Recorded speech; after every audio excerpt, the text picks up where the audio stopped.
Te vamos a poner esto así. Simplemente. ¿Qué contiene el brazo anterior de la cápsula interna? Entonces ponemos A, fibras frontopónticas o corticopónticas, como quieran. A, fibras frontopónticas. A. B. Fíjense lo que voy a hacer acá primero. Eso que tengo en negro son las fibras que van del lóbulo frontal a la protuberancia. Se llaman frontopónticas o corticopónticas. B. Fíjense esto. Miren, del tálamo salió hacia el lóbulo frontal estas fibras. Esas fibras le podríamos poner tálamo frontales, pero se llama radiación talámica anterior. Radiación talámica anterior. Y esas fibras que van del tálamo al lóbulo frontal, que constituye la radiación talámica anterior, ¿qué contienen? A ver, ya ustedes que estudiaron el tálamo, ¿qué contienen? Son fibras que van del núcleo dorso-mediano, o sea que llevan información de qué.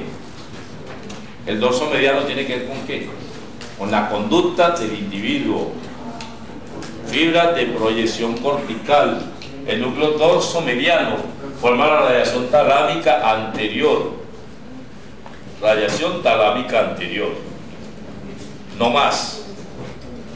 Si hay un daño a nivel de la radiación talámica anterior, ¿cuál sería la particularidad de la manifestación clínica de ese paciente? Trastorno de la conducta. No más. Lo que es más significativo sería trastorno de la conducta por daño de la radiación talámica anterior.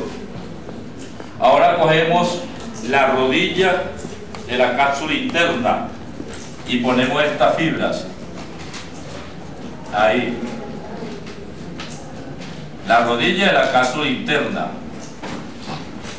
y le agregamos esas fibras de color azul, y son las fibras corticovulvares. Corticovulvares. No más, no encontramos más nada en la rodilla de la cápsula interna. Corticovulvares. Las anteriores eran corticopónticas o frontopónticas. Ahora vienen las corticovulvares a nivel de la rodilla de la cápsula interna. Y ahora sí viene el brazo posterior de la cápsula interna. Brazo posterior. A ver, ¿qué esperan encontrar a nivel del brazo posterior de la cápsula interna? Ahí van a encontrar todo el paquete de fibras que ascienden y descienden desde el cerebro o hacia el cerebro. Entonces cojamos la vía descendente primero. Entonces, ¿qué fibra voy a encontrar yo aquí? A nivel del brazo posterior de la cápsula interna voy a encontrar yo las fibras córtico-espinales, porque ya iba por las corticovulvares, ahora córtico-espinales. Y una vez hagamos lentamente la correlación. Un daño a ese nivel, ¿cómo se manifestaría? Parálisis contralateral. Primera correlación clínica. Fibra córtico-espinal. Segunda fibra. Miren lo que voy a hacer acá de color verde. Fíjense esto, a ver. Área 17 y 18. ¿Cómo le llamarían esa fibra de color verde que acabo de pintar? Del tálamo al área 17 y 18. O del cuerpo geniculado lateral al área 17 y 18. Radiación óptica. Te repito, primera fibra que encuentro en el brazo posterior, la fibra córtico-espinal. Segundo, la radiación óptica. ¿Qué sucede si se halla el brazo posterior? Ya vimos parálisis contralateral y trastorno de ¿qué? De la visión, porque se daña la radiación óptica. ¿De acuerdo? Ahora miren de azul. o de verde, de negro mejor. Fíjense acá.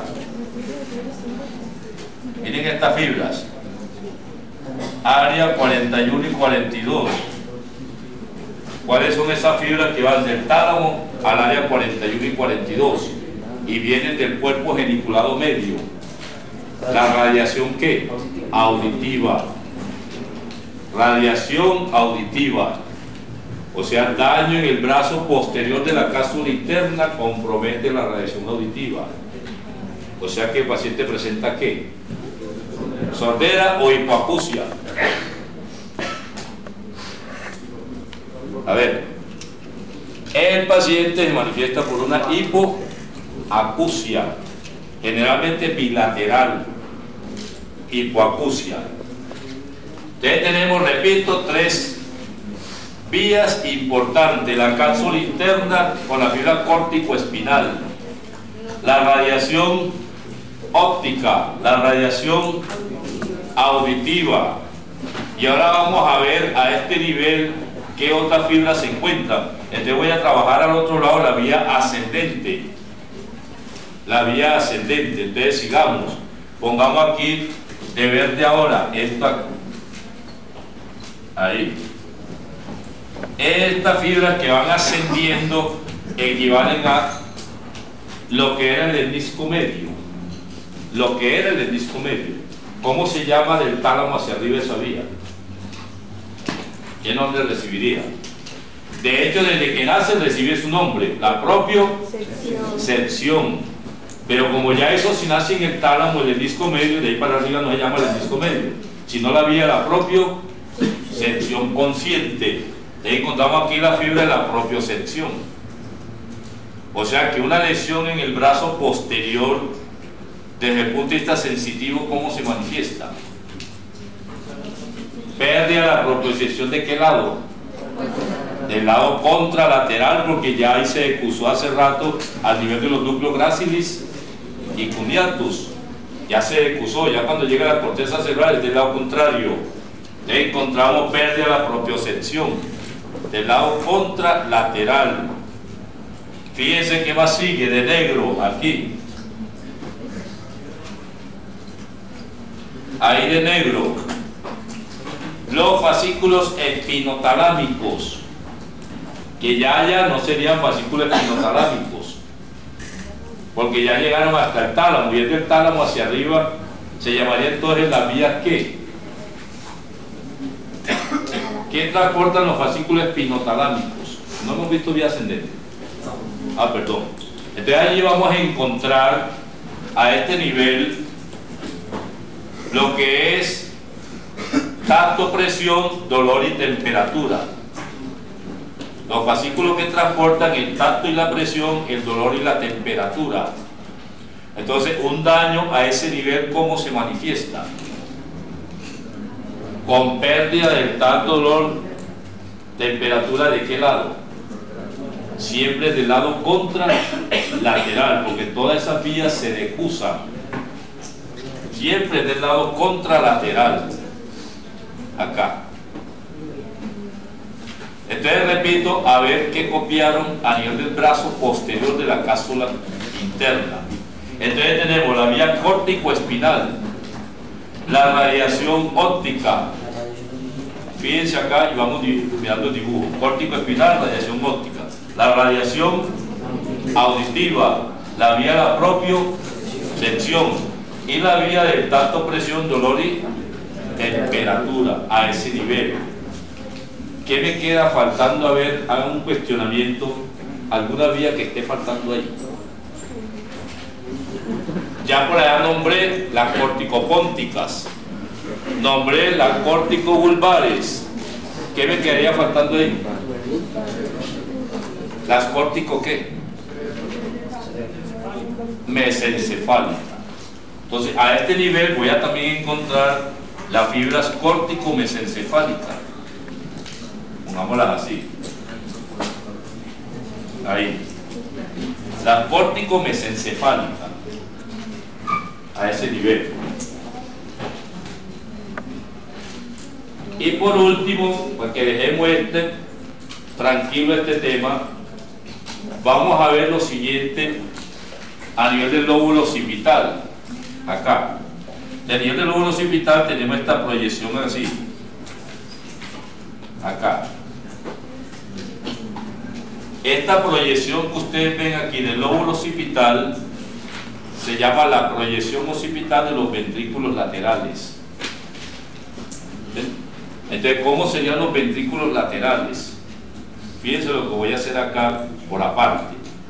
Los ventrículos laterales que están por debajo del cuerpo calloso, debajo del cuerpo calloso tienen la siguiente proyección.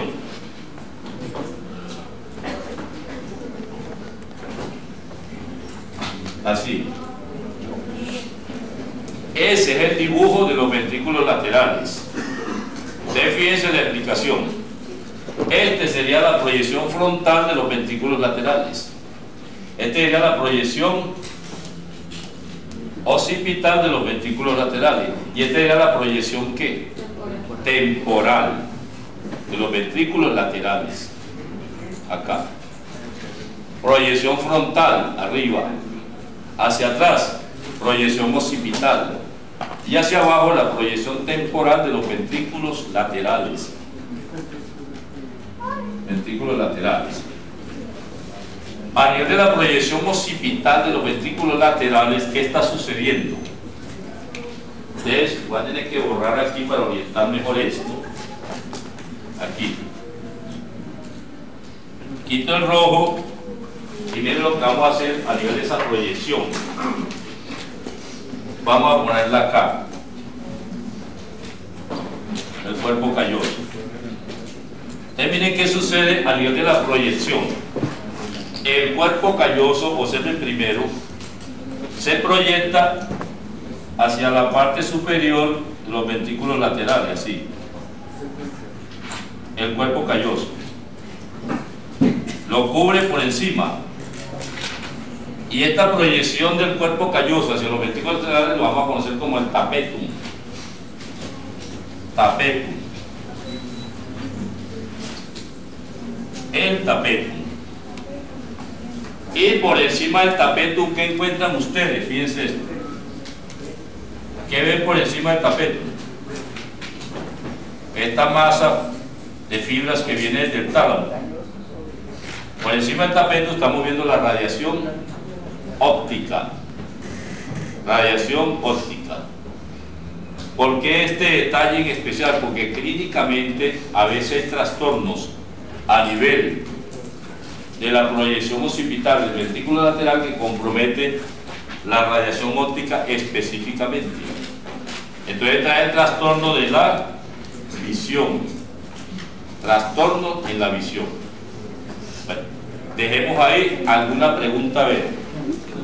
¿En qué sitio no vieron bien? Y revisamos. El cerebro está formado por unas áreas específicas. Entonces el cerebro fisiológicamente se divide en dos. Un cerebro anterior o cerebro ¿qué? Motor. Y un cerebro posterior o cerebro sensitivo. O cerebro sensitivo. ¿Cómo trabaja el cerebro? El cerebro primero recibe información, la procesa y después da respuesta a esa información. ¿Qué significa? Que todo debe llegar al lóbulo, perdón, al cerebro posterior o sensitivo en sus distintas áreas, ya sea a nivel parietal, área 312 o el área 43, a nivel occipital, área 17-18, a nivel temporal, 41 y 42, audición, hipocampo, núcleo amigdaloide y el lóbulo piriforme. Ya ustedes saben para qué son. Entonces el cerebro procesa la información aquí. Una vez que la procesa, la manda al lóbulo frontal para dar una respuesta a esa información. Para ello, el cerebro debe valerse una serie de fascículos o fibras. La primera, las fibras comisurales, que integran los dos hemisferios para que los dos sepan qué se está haciendo, para que los dos tengan conocimiento de lo que está haciendo el uno y el otro. Son las fibras comisurales, entre las cuales tenemos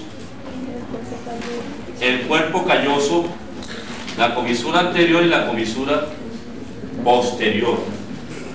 Después tenemos otra serie de fascículos fibras que son las fibras de asociación, que lo que hacen es conectar hemisferios entre sí, o lóbulos entre sí, perdón.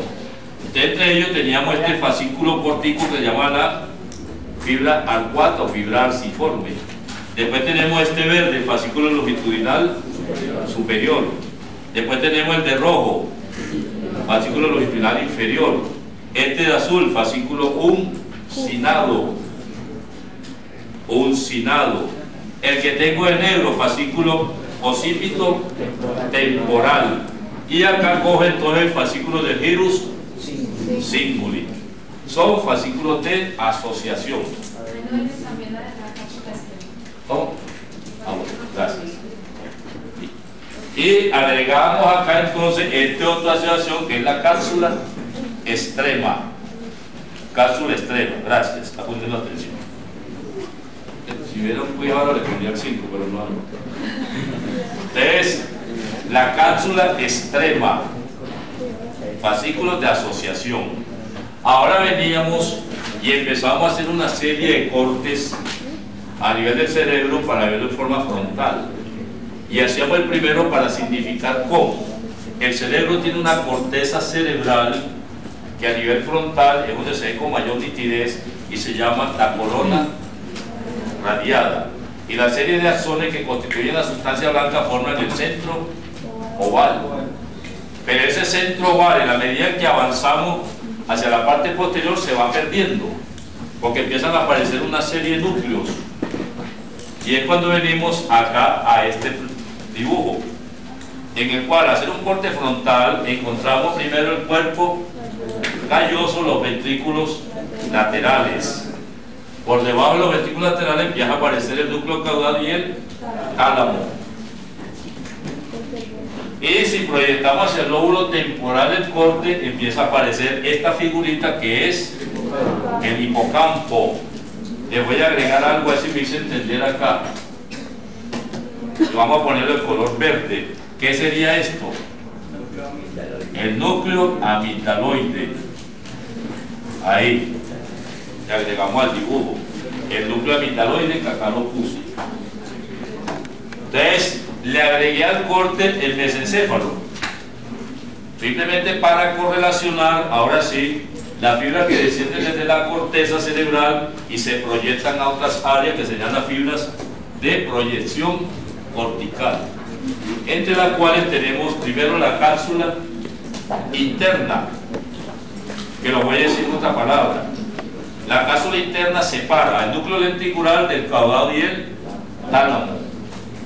Después puede aparecer el núcleo lenticular y la cápsula externa.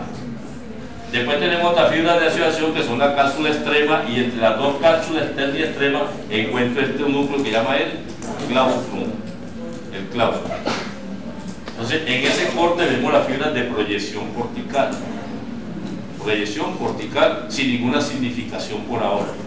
De ahí ya me atrevo a hacer un corte tangencial, y ahora sí vamos a ver cómo la cápsula interna tiene tres componentes. Un componente anterior, brazo anterior de la cápsula interna. Un componente medio, la rodilla, o en otros textos le dicen el codo también. Y un componente posterior que es el brazo posterior de la cápsula interna. Si yo hiciera una pregunta así, rápida, ¿en cuál componente está la mayor participación neurológica de la cápsula? En el brazo posterior. O sea que un daño en el brazo posterior de la cápsula interna se traduce en un daño grande a nivel de las partes neurológicas del individuo. Entonces revisemos la parte anterior. En la parte anterior teníamos las fibras frontopónticas o corticopónticas, y teníamos la radiación talámica anterior, que lleva fibras que tienen que ver con la conducta.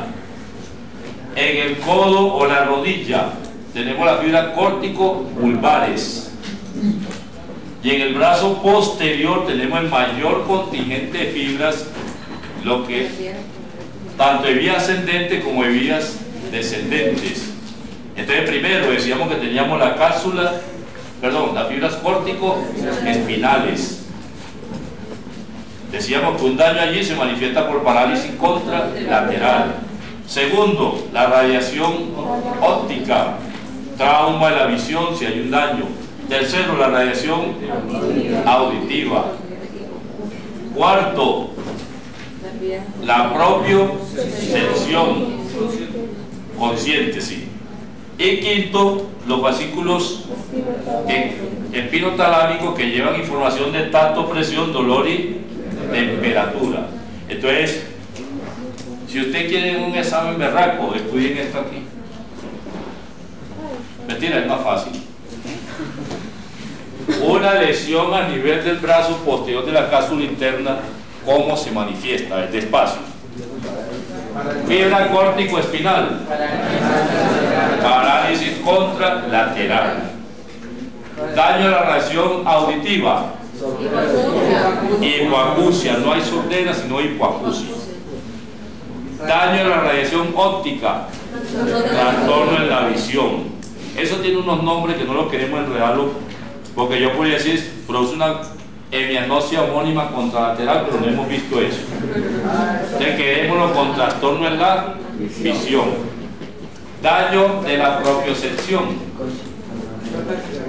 de pérdida de la propiocepción del lado contralateral, y daño en las vías de la esterocepción. Eso. Entonces se pierde tacto, presión, dolor y temperatura en el lado contralateral. Y de pronto, ¿qué me quedaría faltando ahí, pero que no tiene algún significado? ¿Lesión de qué vías? Córtico-mesencefálicas. Córtico-mesencefálicas. Ustedes se preguntan, para que terminemos, bueno, y esas vías corticovulvares, corticopónticas y córtico-mesencefálicas, ¿qué hacen? ¿Qué fines tienen? Les voy a poner un ejemplo nomás, para que ustedes no se vayan así como en la luna. Bueno, ¿y qué? No, miren. Resulta que aquí yo tengo esto, el núcleo rojo, ¿de acuerdo? Ya lo vimos y ahí está pintado rojo. Y ustedes recuerdan la vez pasada que el núcleo rojo hacía esto, ¿no? ¿O no lo vimos? No. Claro, cuando dijimos que las lesiones del cerebelo se manifiestan del mismo lado. No importa. De todo modo, esta fibra que desciende del núcleo rojo para la médula espinal se llama la vía rubro espinal. ¿Sí? Ese fascículo se llama fascículo rubro espinal.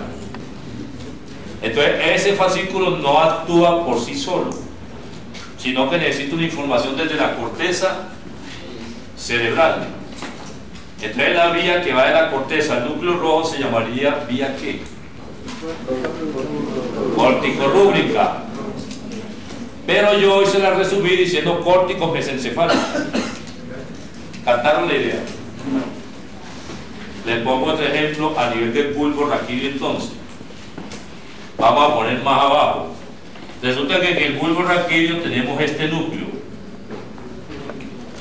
Llamémoslo núcleo del 12avo parte cranial, que se origina allá.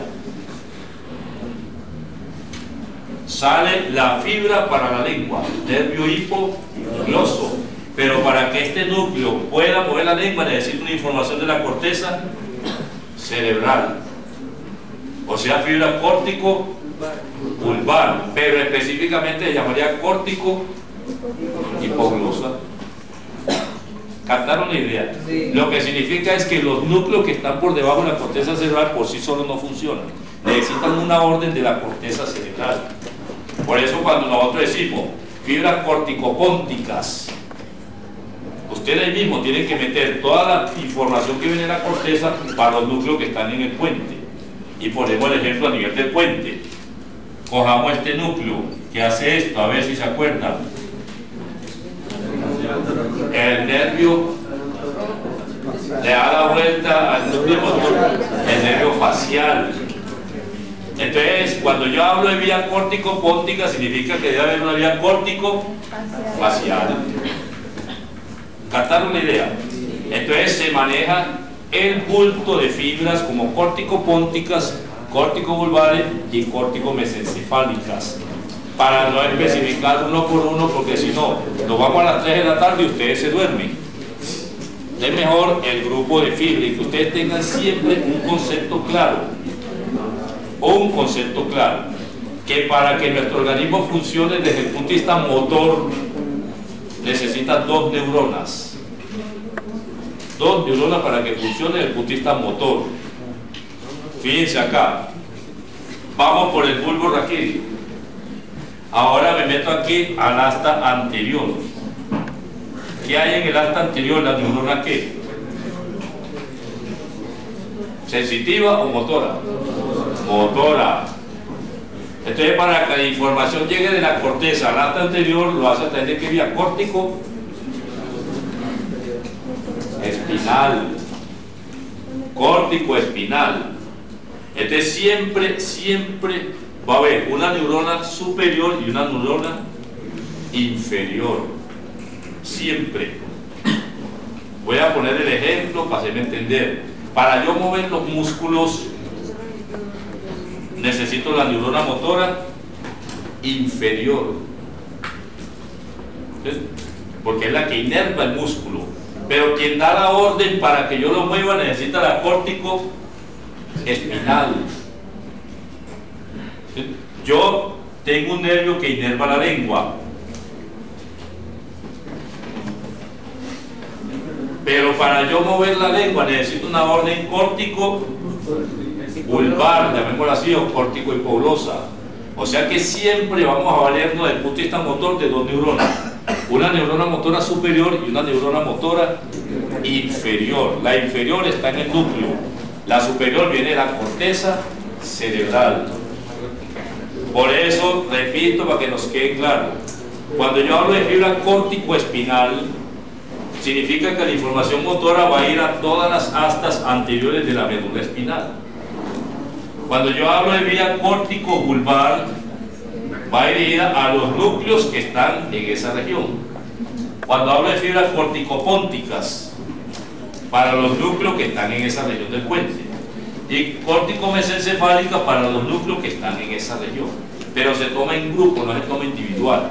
Ya usted individualmente sí la puede tomar de acuerdo al daño que haya neurológicamente, como lo vamos a ver de pronto más adelante en este mismo curso. Bueno, a ver qué pregunta tiene. Entonces, resumiendo, el peor daño que puede tener un paciente es a nivel del brazo posterior de la cápsula interna. Si un paciente tuvo un golpe por allá, un trauma jugando balón, y no sufrió parálisis, sino que a los 4 o 5 días empieza a hijueputear a la mamá y a hacer una cantidad de cosas, ustedes sospechan el daño ¿dónde? En la radiación talámica, o sea, en el brazo anterior de la cápsula interna. Pero la mamá no sospecha eso, la mamá le dice: ¿quién está dando basura conmigo? Vean, jóvenes, ustedes me habían pedido un favor, a ver si revisamos lo que es la irrigación. No sé si para esta tarde habrá un salón a la 1 para que vean. Partimos de esta aseveración: el cerebro está irrigado por 4 arterias, las 2 carótidas internas y las 2 arterias vertebrales. Vamos a tratar de identificar eso ahí. A este dibujo le vamos a hacer esto y le agregamos el cerebelo. Entonces vamos a comenzar de abajo hacia arriba y la implicación clínica que tiene. Entonces comenzamos de la siguiente forma. Fíjense acá, al lado y lado de la columna vertebral suben las 2 arterias vertebrales o los agujeros de las vértebras cervicales, las 2 arterias vertebrales. Vamos a trabajarlo despacio. Estas 2 arterias vertebrales, fíjense acá, cuando llegan a la protuberancia se unen y forman esta arteria. la arteria basilar. Así. Entonces ya partimos con las dos arterias vertebrales constituyendo la arteria basilar. Vamos despacio, eso es una revisión. Entonces, como ya tenemos la médula espinal aquí debajo,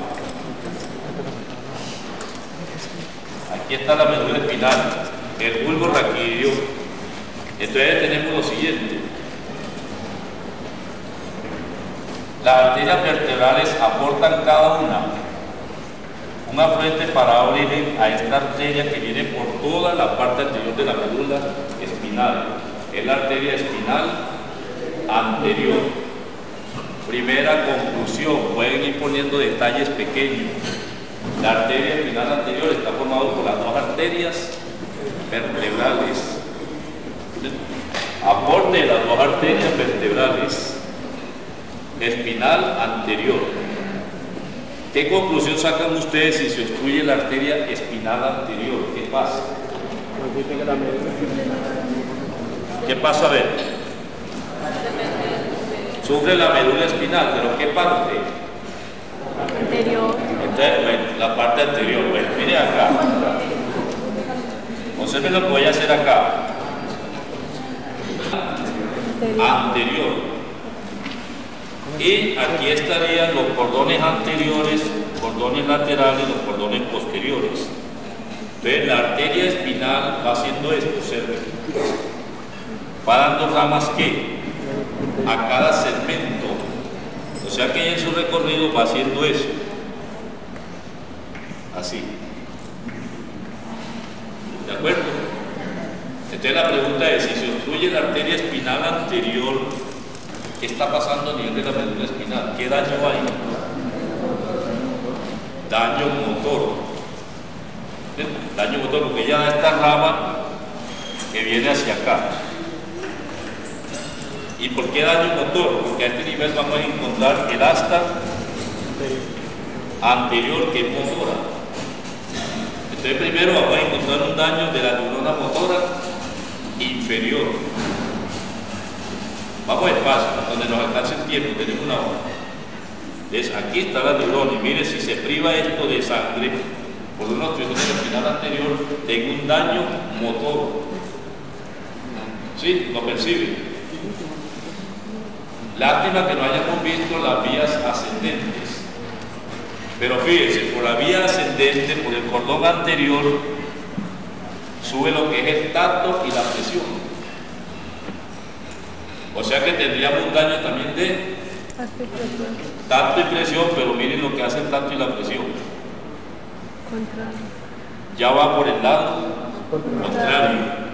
O sea que un daño en la arteria espinal anterior produce pérdida del tacto y la presión del lado contralateral, porque va por el cordón lateral. Y observen esto. Perdón, por el cordón anterior. Y por el cordón lateral sube la vía del dolor y la temperatura.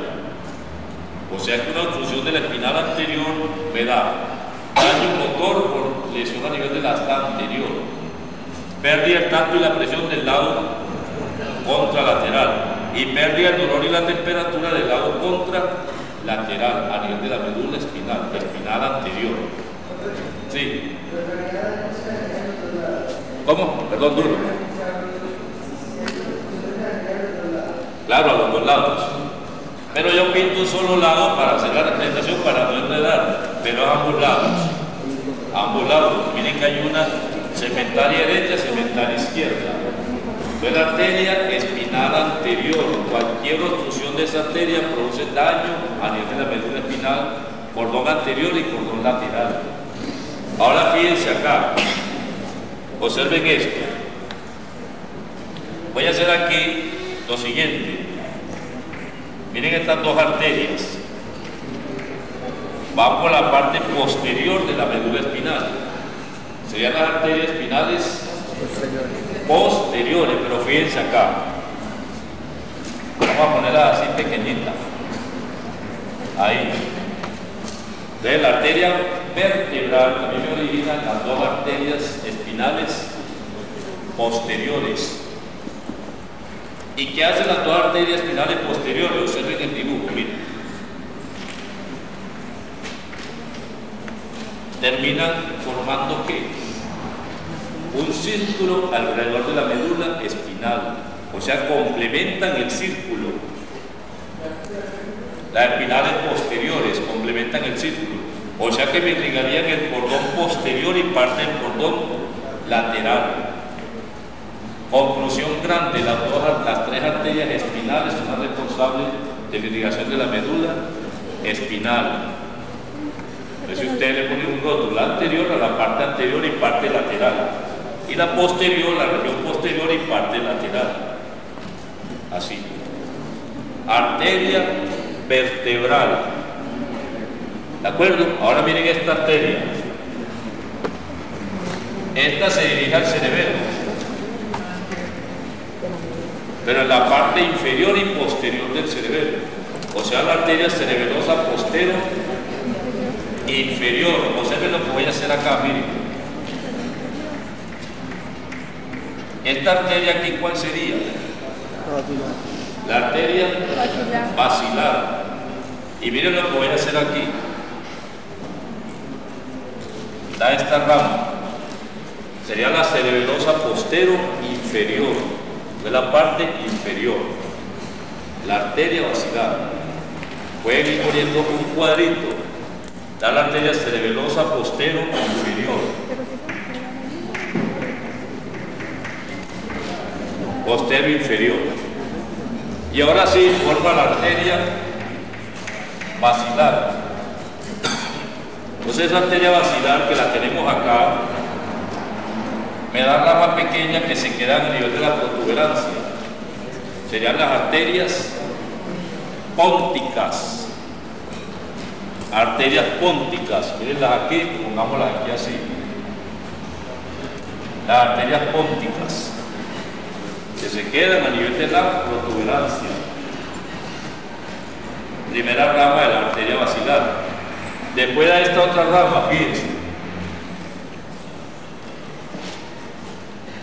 Para el cerebelo, es la arteria cerebelosa antero inferior. Esta.